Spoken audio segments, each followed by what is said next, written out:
Dr. Munshi? Do you want to take a break? No.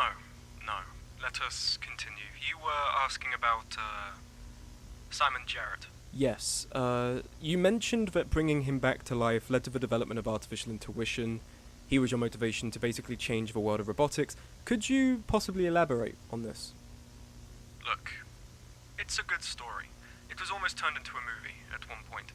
But the truth is that Simon was simply the first person that made me truly consider what a neurograph was. We were making these scans, not really thinking about what it was. With your partner, Dr. Berg? Yes, Paul and I thought of it like information, which it technically is, but the wording does it disservice. It's like saying humans are just machines, or matter is simply waves. Reducing a concept, a holistic entity like that, it fails to acknowledge the complex mechanisms that enables it to exist in the context of our human perception.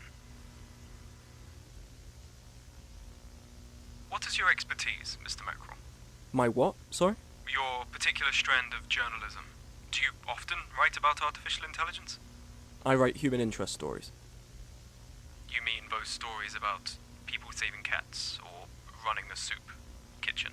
Sorry, Dr. Munshi, we can't all be writing about science. I'm not really here to write about your work, I'm here to write about you. I want to know what makes you tick, what made you devote your life to robotics. Curiosity, Mr. Mackerel. Just like any other scientist.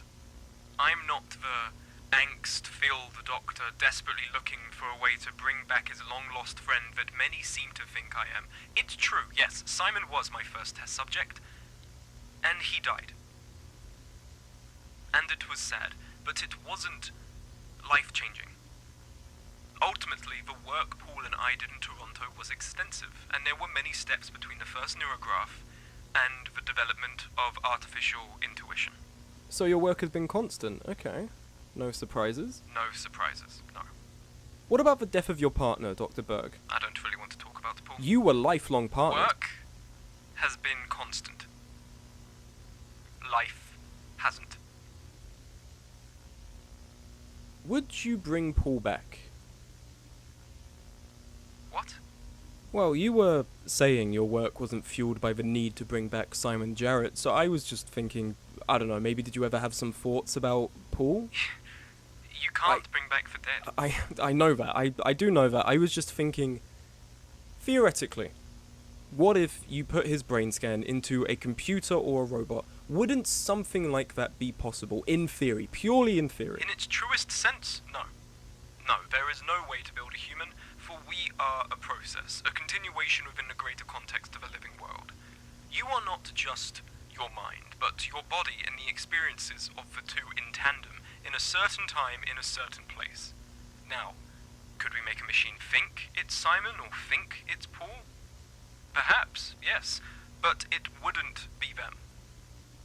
I'm confused. The post-humanist proponents seem confident this is where we're headed, that we would replace our organic bodies with circuitry. Well, there are many people in this world who fool themselves with promises that can't be fulfilled. I'm afraid your post-humanist proponents are just as susceptible to that.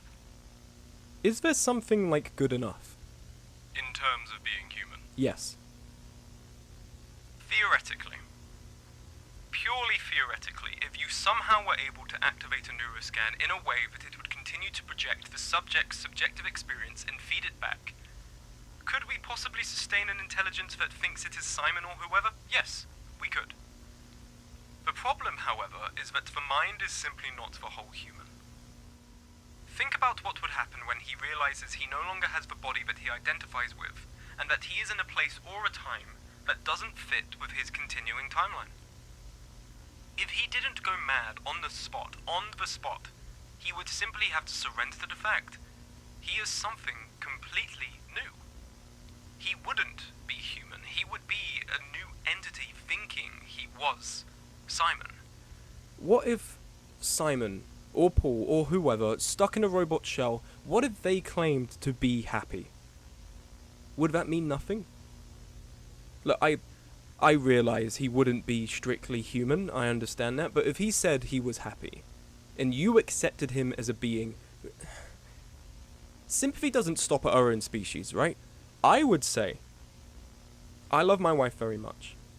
I don't think a technicality such as not being human would ever stop me from really caring. You know? It's not just my wife being what she is, it's what we have between us. Perhaps not everything worth preserving or transferring comes from within, but instead it's constantly created and maintained in moments. If that was still a possibility, I don't think it would matter to me what she was. And what if you had already seen your wife die? Would you accept a new version of her? I think I would. You don't think it would be selfish to replace her? She wouldn't be the real her, you do know that. In body, she wouldn't, sure, but as long as her mind was sound, I don't think it'd be selfish. We would be happy. I think we'd be very happy. Even if it wasn't strictly her, it would be us. Does that make sense? Is that a childish way of looking at it? No, not at all.